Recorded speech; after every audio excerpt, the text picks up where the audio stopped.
Commander Zixthara stood on the bridge of her warship and looked out at the empty space where humans once lived.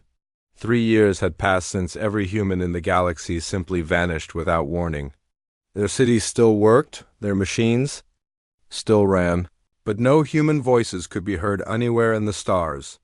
The tall, blue-skinned Catherian officer touched the communication panel with her long fingers. Reports came in from across the galaxy, and every single one brought bad news. The hegemony forces had attacked 3 more collective worlds this week. The Outer Rim pirates grew bolder each day.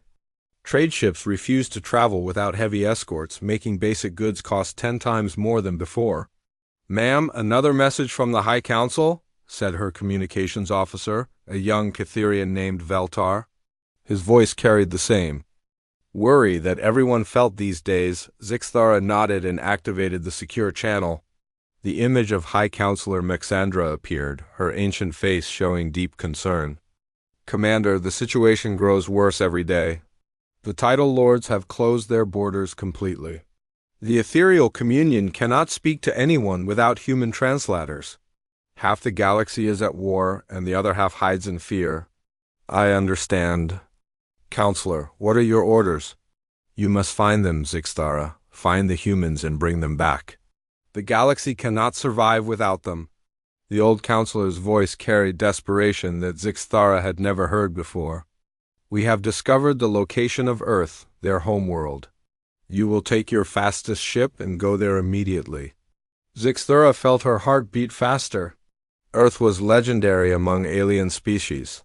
Very few had ever seen the human homeworld, and those who had spoke of it with wonder and fear. Humans kept their home protected, allowing only the most trusted allies to visit. How did we learn Earth's location? A human trader named Carl Peterson left detailed star charts in his abandoned office on Kepler Station. He was preparing for something called Project Exodus before the disappearance. These charts show the way to Sol System. After the connection ended, Zixthara called her senior officers to the briefing room. Her ship, the Starwind, was the fastest vessel in the Catherian fleet. If anyone could reach Earth quickly, it would be them. "Prepare for immediate departure," she told her crew. "We traveled to the Sol System to find answers." The journey took 2 weeks through hyperspace. During this time, Zixthara studied everything the galactic database contained about humans. They were not the strongest species in physical combat. The hegemony warriors could crush a human with bare hands. They were not the smartest either. The collective's computer minds could process information 1,000 times faster than any human brain, yet somehow humans had become the center of galactic civilization. They were the ones who made peace when other species wanted war. They were the ones who found solutions when problems seemed impossible.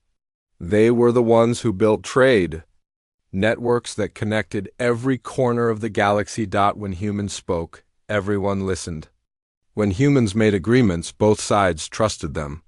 When humans said something could be done, other species believed it and worked together to make it happen. Now they were gone, and the galaxy was falling apart like a house built on sand. The Starwind dropped out of hyperspace at the edge of the Sol System, and Zixthara immediately knew something was terribly wrong. There were no patrol ships, no challenge signals, no response to their identification codes. The solar system that had once buzzed with constant activity was completely silent. "Scan for life signs," Zixthara ordered. "Scanning now, Commander," replied her science officer. Minutes passed in tense silence. "I detect no human life anywhere in the system. But their cities are still powered. Their satellites still work. Everything appears normal except for the complete absence of people." Zixthara stared at the blue and green planet on the main screen. Earth looked beautiful and peaceful, but the silence from it felt like a scream. "Take us to the planet." "Land." "Near their capital city." As the Starwind descended through Earth's atmosphere, they could see sprawling cities below. Lights shone in windows. Vehicles moved along roads, though they appeared to be automated. Parks and gardens looked well maintained. Yet there were no people walking the streets, no children playing in yards, No signs of the billions of humans who had once called this world home. They landed in a large field outside Washington, D.C., the former capital of the old United States and later the center of human colonial government. Zixtara put on her environmental suit and stepped onto human soil for the first time in her life. The air smelled clean and fresh. Birds sang in nearby trees. A gentle breeze moved through the grass. It was the most peaceful place she had ever experienced. Yet the emptiness made her feel cold inside. Her team walked through the empty streets toward the government buildings. Their footsteps echoed strangely in the silence. Traffic lights still changed colors on schedule. Electronic signs still displayed information. But there were no people anywhere. Inside the Colonial Administration Building, they found offices exactly as they had been left. Coffee cups sat half-empty on desks. Computer screens showed incomplete reports. A child's drawing hung on one wall with a note that read, "To Daddy from Katie, I love you." "Commander, look at this," called her security chief from another room. On a large table lay star charts showing the entire galaxy. Red marks indicated conflict zones. Yellow marks showed trade disruptions. Green marks pointed to stable regions under human protection. Almost the entire map was now red, Zixtara realized. The terrible truth? Humans had not just been participants in galactic civilization. They had been its foundation. Without them, everything they had built together was crumbling into chaos and war. She activated her communicator to contact the Starwind. "Prepare detailed scans of this entire planet. We need to find some clue about where they went and why they left." She paused, looking around at the empty halls where human leaders had once worked to keep the galaxy at peace. "And send a message to the High Council. Tell them the situation is worse than we thought. Humans did not just leave the galaxy. They abandoned it completely, and they had good reasons for doing so." Zixtara spent the next 3 days exploring Earth with her team. Every human city they visited told the same story. Perfect order, complete emptiness. The humans had not fled in panic or fear. They had planned their departure carefully, leaving their world in pristine condition. In New York, the great towers still reached toward the sky, their windows gleaming in the sunlight. Automated systems maintained everything perfectly. The subway trains ran on schedule, though no passengers rode them. Central Park's gardens bloomed with colorful flowers tended by robotic caretakers. Her science officer, Kex Newell, worked tirelessly to analyze the data they collected. "Commander, the evidence is clear. This was not an evacuation. This was a planned migration on a scale never seen before.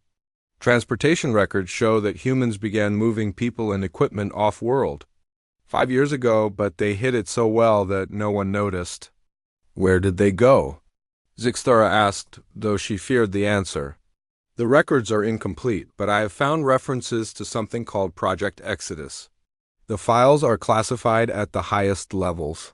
We would need access to their most secure facilities to learn more." Zixtara nodded grimly. "Then we find those facilities." It took 2 more days of searching before they located the hidden entrance beneath the Pentagon.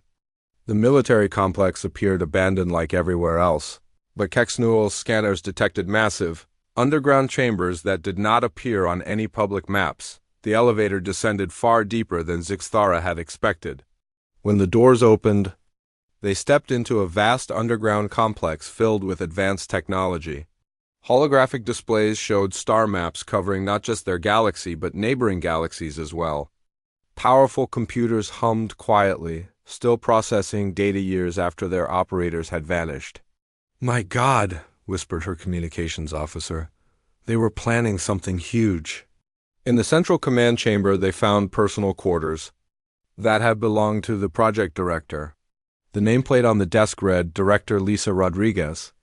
Her office contained family photos, personal books, and a secure computer terminal that still held her private logs. Zixtara activated the terminal, and Director Rodriguez's face appeared on the screen. She was a middle-aged human woman with kind eyes and graying hair. Her voice carried both sadness and determination. Personal log, Director Lisa Rodriguez, Project Exodus Day 1847. We have made the final decision. Humanity will leave the galaxy within the next 6 months. I know this sounds like abandonment, but we have no choice. The recording continued. For 200 years, humanity has served as mediator, peacekeeper, and problem solver for dozens of species. We have prevented countless wars, built trade networks that benefit everyone, and shared our technology freely. But in doing so, we have created a terrible problem. Zixthara leaned forward, desperate to understand. The galaxy has become completely dependent on us. Every major dispute requires human mediation. Every new technology needs human integration. Every economic system relies on human trade networks. We have become not partners in galactic civilization, but its life support system. The director paused, looking directly at the camera. And life support systems can fail?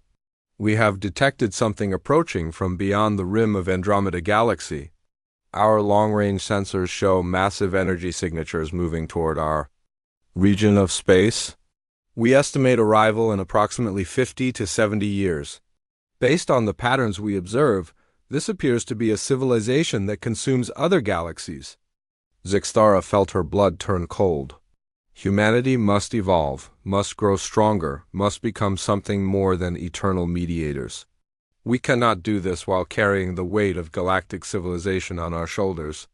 So we leave not in anger or frustration, but in preparation. We go to learn, to grow, to become what we need to be for the battles ahead. The final entry was recorded just days before the disappearance. The long journey begins tomorrow. Coordinates are locked into the navigation systems. We travel beyond the galactic rim to a region where new stars are born. There, free from the burdens of the past, humanity will forge its future. If anyone finds these records, know this. We do not abandon the galaxy out of selfishness.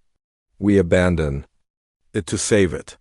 When the consuming darkness arrives, we will return, but only if we have become strong enough to face it. And only if the galaxy has learned to stand without us. Zixthara stared at the blank screen long after the recording ended. Everything made terrible sense now. Humanity had not simply left the galaxy. They had sacrificed their place in it too.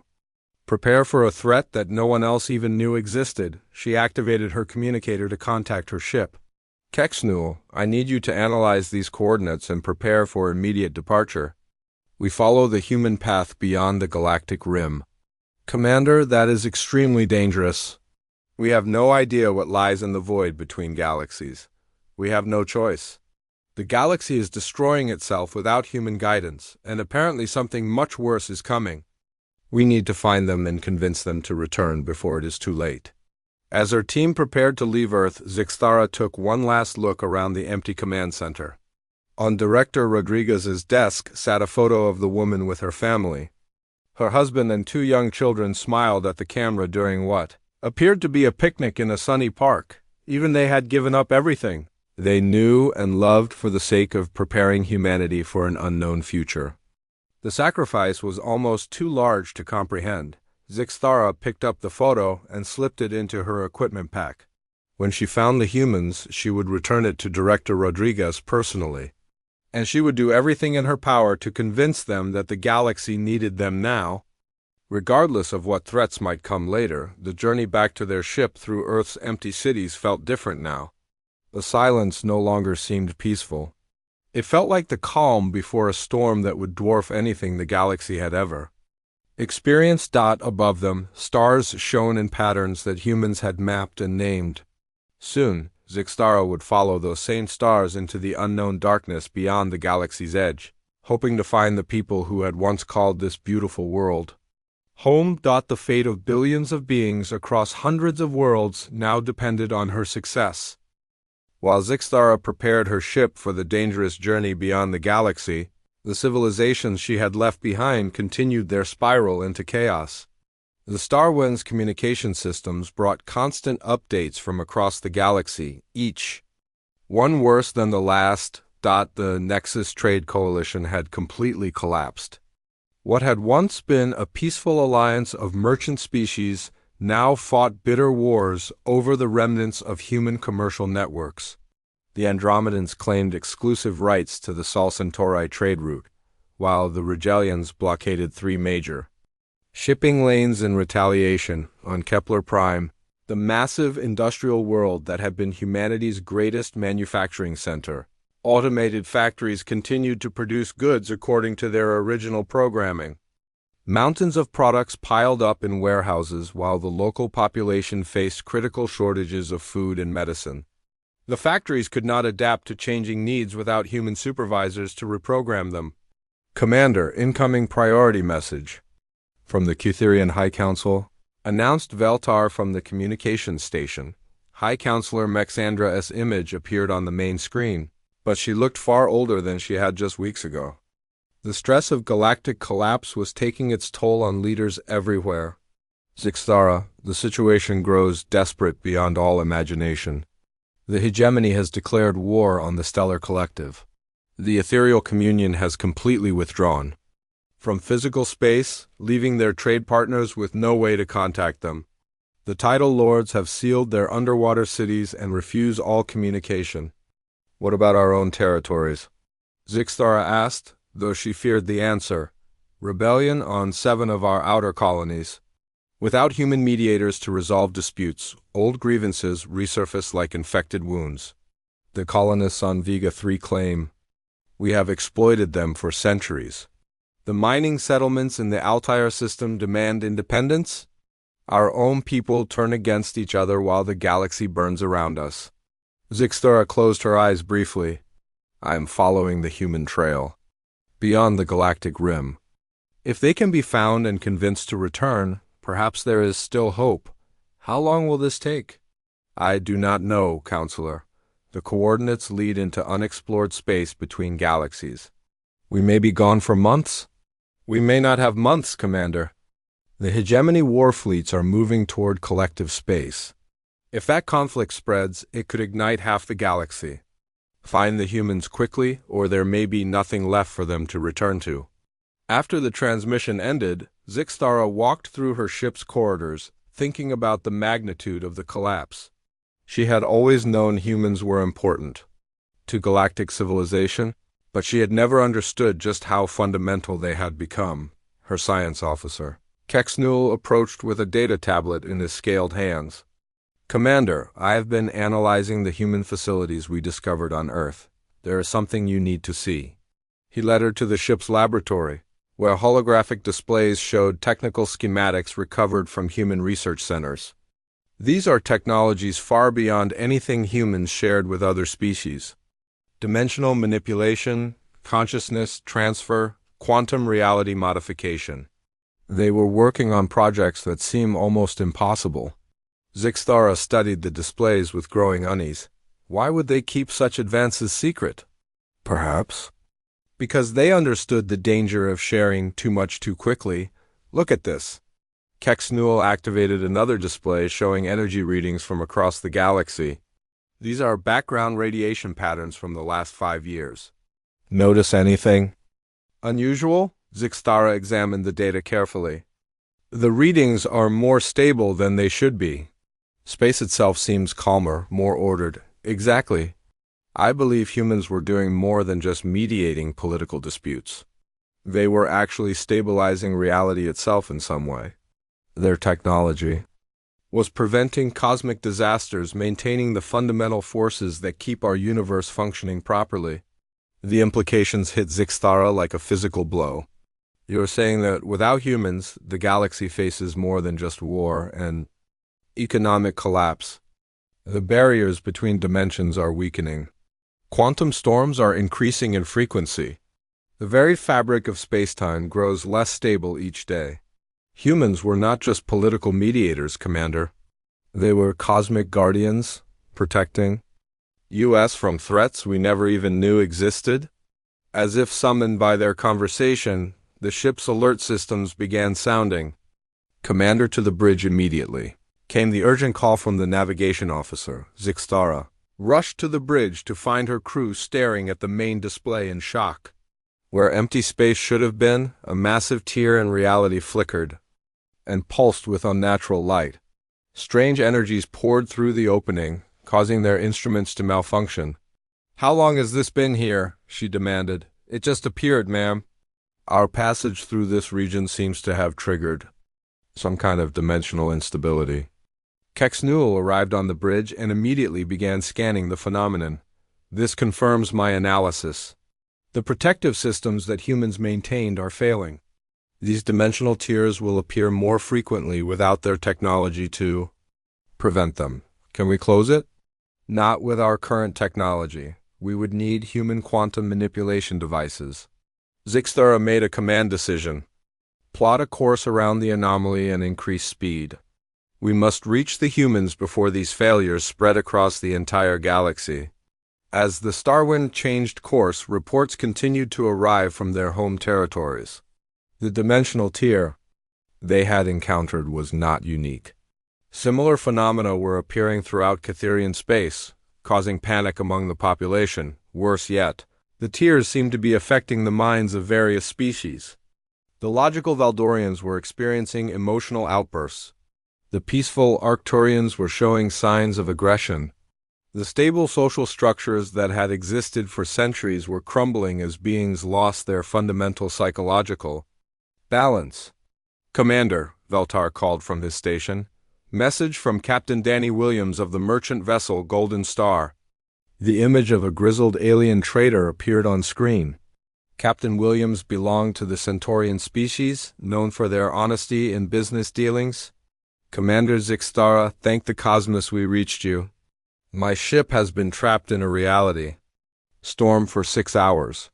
My cargo is shifting between dimensions and my crew is seeing things that cannot exist. Are you injured?" "Not physically, but my engineer swears he saw his dead father working in our engine room. My pilot claims she can hear the voices of her unborn children. We need help desperately." Zixthara realized the full horror of what was happening. Without human protection, the galaxy was not just falling into political chaos. Reality itself was becoming unstable, threatening the very existence of every living being in their region of space. "We are traveling to find the humans and bring them back," she told Captain Williams. "Try to reach a major starbase. They may have emergency stabilization equipment." "The starbases are having their own problems, Commander. Half of them report similar phenomena. Some have gone completely silent." After ending the transmission, Zixthara stood alone on her bridge, watching the stars stream past as they traveled toward the galactic rim. Somewhere out there, humanity had found a new home and was preparing for threats that lay decades in the future. But behind them, the galaxy they had protected was dying without their presence, consumed by forces that most species could not even understand. The race against time had become a race against the collapse of reality itself. The journey beyond the galactic rim took 3 weeks through space that felt fundamentally different from anything Zixthara had experienced. Here in the void between galaxies, the normal rules seemed twisted. Stars appeared in impossible colors, and her instruments detected energy patterns that made no scientific sense. "Commander, we are approaching the coordinates from the human records," announced her navigation officer. "But I am reading something extraordinary ahead." Zixthara moved to the main display and gasped at what she saw. In the distance, a cluster of brilliant lights moved through space like a school of luminous fish. As they drew closer, she realized these were ships, hundreds of them, traveling in perfect formation through the cosmic void, but these were not the standard human vessels she remembered from the galaxy. These ships seemed to bend light around them, creating beautiful patterns that shifted and flowed like living things. Some appeared to be partially transparent, as if they existed in multiple dimensions simultaneously. "Scan for human life signs," she ordered. "Confirmed, Commander." Massive human population detected across the entire fleet. They appear to be living in some kind of mobile civilization.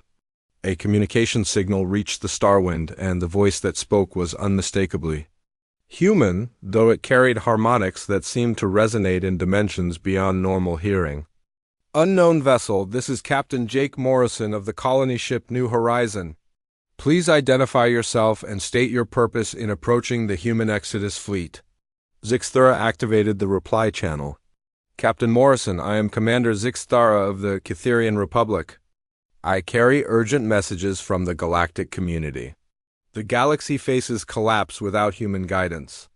We desperately need your people to return. A long pause followed, during which Zixthara imagined human leaders discussing her request. Finally, Captain Morrison responded, Commander, you are welcome to come aboard the New Horizon. But I must warn you, humanity has changed during our time in the void. We are no longer the species you remember. The New Horizon was unlike any ship Zixthara had ever seen. Its hull seemed to shift between solid matter and pure energy. When her shuttle docked, she felt a strange tingling sensation, as if the ship existed in multiple realities at once. Captain Morrison met her in the docking bay, and Zixthara immediately understood his warning. He still looked human, but something fundamental had changed. His eyes held depths that seemed to contain entire universes. When he moved, reality seemed to bend slightly around him. Welcome aboard, Commander. I apologize for the dimensional effects. We have learned to exist partially outside normal space-time. It makes our long journey more comfortable, but it can be disorienting for visitors. As they walked through the ship's corridors, Zixthara saw human children playing games that involved manipulating gravity and light with their bare hands.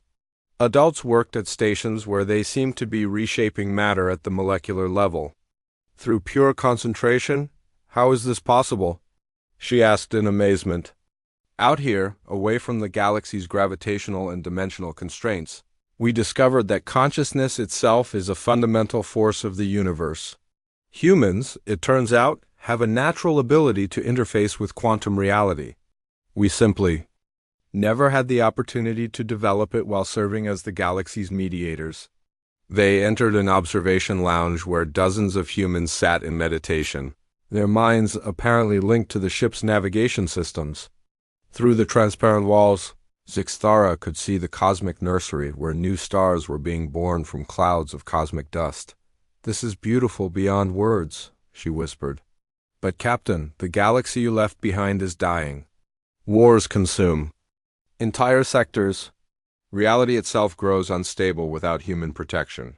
Please, you must return and help us. Captain Morrison's expression grew sad. Commander, we did not leave the galaxy to abandon it. We left to prepare for what is coming. Our long-range sensors have detected the approach of what we call the consumer civilization. They move from galaxy to galaxy, devouring entire civilizations to fuel their expansion. He gestured toward a holographic display that showed the space between galaxies. Dark shapes moved through the void, each one larger than entire star systems. They will arrive in our region in approximately 40 years. When they do, the current galactic community would be helpless against them. Every species would be consumed or enslaved. Then return now and help us prepare defenses. We cannot, not yet. Morrison led her to another section of the ship where human scientists worked with technologies that seemed to violate every law of physics she knew. We are still learning, still growing into what we need to become. The humans who return to the galaxy must be strong enough to face not just political conflicts, but cosmic threats beyond imagination. In the research laboratories, she saw humans manipulating time itself, slowing or accelerating the flow of moments with thought alone. Others worked with what appeared to be pocket universes, creating entire realities within crystalline containers. We estimate we need another 10 years of development before we will be ready to face the consumers, Morrison explained. But even then, we cannot return to a galaxy that remains fractured and dependent. The species of the Milky Way must learn to stand together, to fight together without human mediation. They arrived at the ship's command center, where Admiral Patricia Hayes waited for them. She was an elderly woman whose presence seemed to fill the entire room with quiet authority. When she spoke, her voice carried the weight of absolute conviction. Commander, Zixthara, your arrival here proves that the galaxy's collapse has begun. This was expected, though we had hoped it would take longer. Then you will return to help us? We will return, but only under specific conditions. Admiral Hayes activated a holographic display showing the current state of galactic civilization. Red zones indicated areas of conflict, which now covered nearly half the known galaxy. The species of the Milky Way have one standard galactic year to end their conflicts and form a unified government. Not an alliance or coalition, but a true single authority capable of coordinating defense against the consumer threat. If they can achieve this unity, humanity will return as partners and defenders. And if they cannot? Admiral Hayes's expression remained firm but compassionate. Then humanity will remain in exile. We will protect those worlds willing to join us in the void between galaxies when the consumers arrive. The rest will face their fate alone. Zixthura felt desperation rising in her chest. Admiral, you are asking for something that has never been achieved in galactic history. These species have been enemies for thousands of years. They cannot simply forget their differences overnight.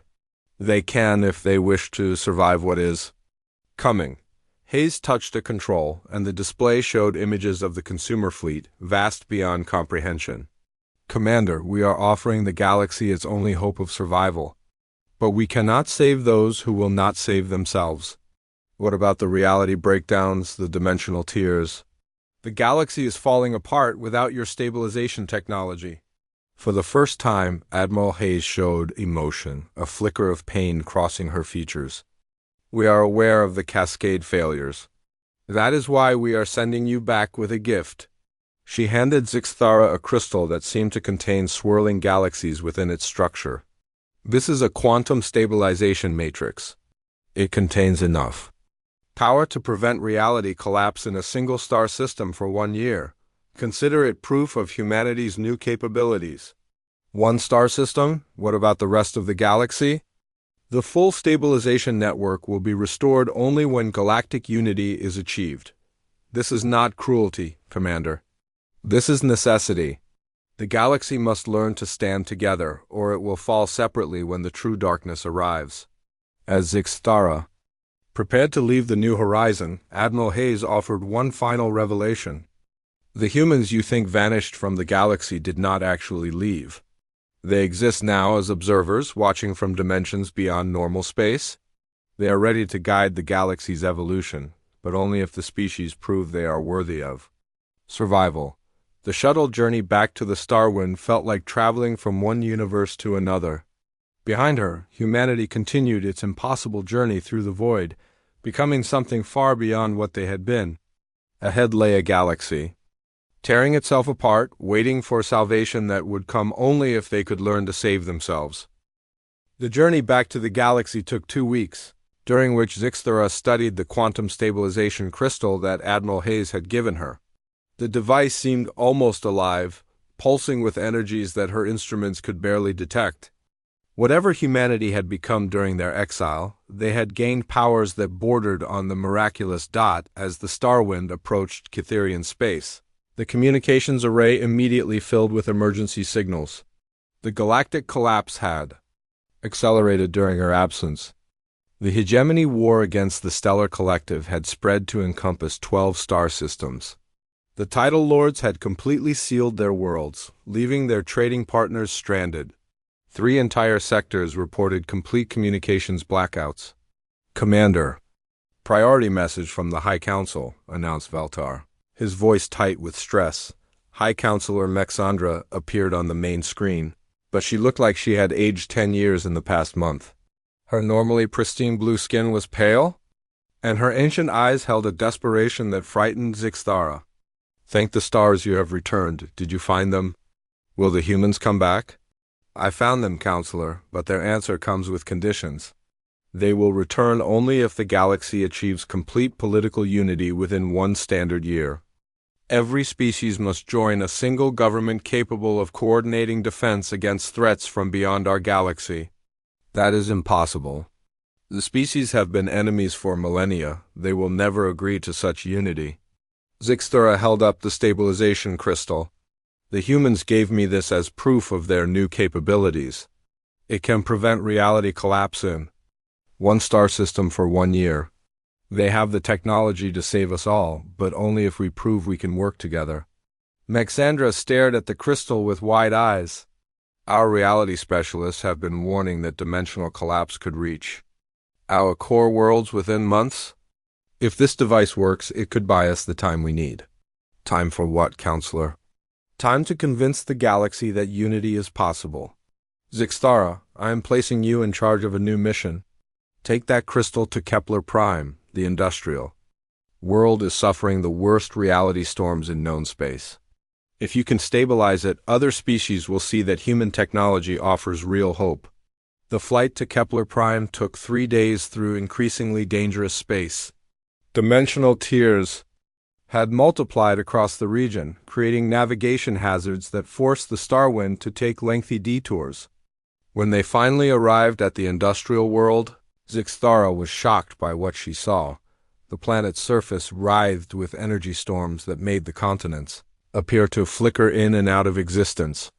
The orbital factories that had once produced goods for half the galaxy hung dark and twisted, their metal structures bent into impossible shapes by dimensional forces.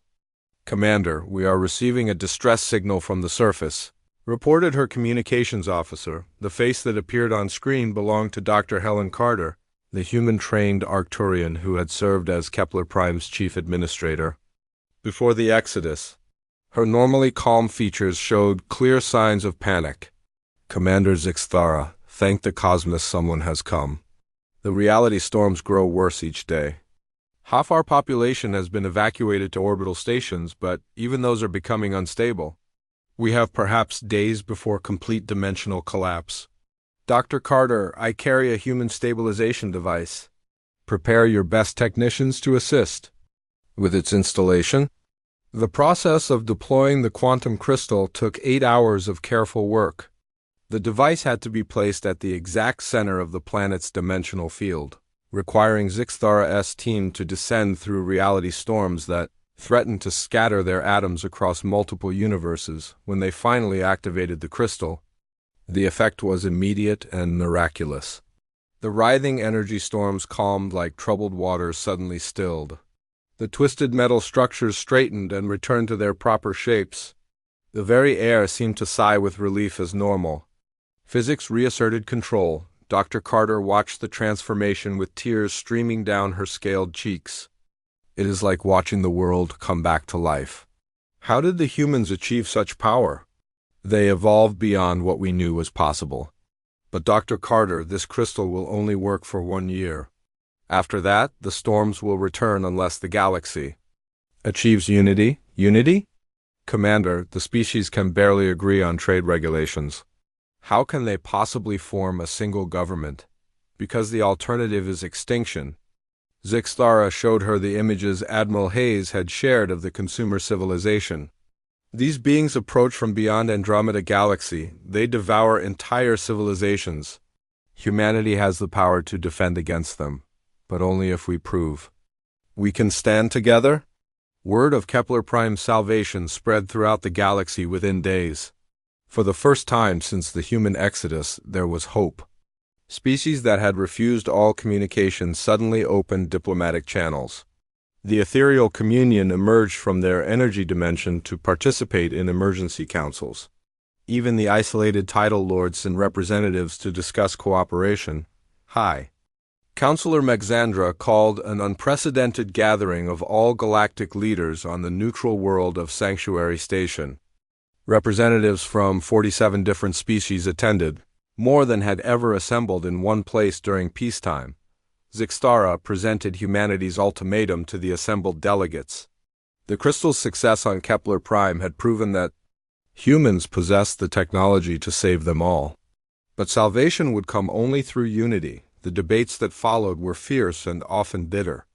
The hegemony delegates insisted that their warrior culture could never accept peaceful cooperation with their traditional enemies. The collective representatives argued that emotional species like humans and Catherians were too unpredictable for stable government. For weeks, the arguments continued while reality storms spread to more worlds. The crystal on Kepler Prime remained stable, but reports came in of dimensional collapses on 17 other planets. Each new disaster added urgency to the negotiations. Finally, It was the youngest delegate who provided the breakthrough. Ambassador Kate Morrison, a human-trained Centaurian who had learned diplomacy at Earth's Colonial Academy, stood before the assembly with quiet confidence. Honored representatives, we debate whether our species can work together while the galaxy dies around us. But we forget that we have already proven unity is possible. For 2 centuries, human mediation allowed us to coexist peacefully. They showed us that cooperation benefits everyone more than conflict. She gestured toward images of thriving multi-species colonies that had existed before the Exodus. We did not fail because our species are incompatible. We failed because we became dependent on human guidance instead of learning to guide ourselves. Now we have the chance to prove we have grown beyond that dependence. The humans offer us partnership, not dominance. They will return with technologies beyond our imagination, but only if we show we deserve their trust. The choice is simple: unite and survive, or remain divided and face extinction alone. The vote that followed was not unanimous, but it was decisive. 39 species agreed to form the Galactic Defense Coalition, a temporary government with the authority to coordinate against the consumer threat.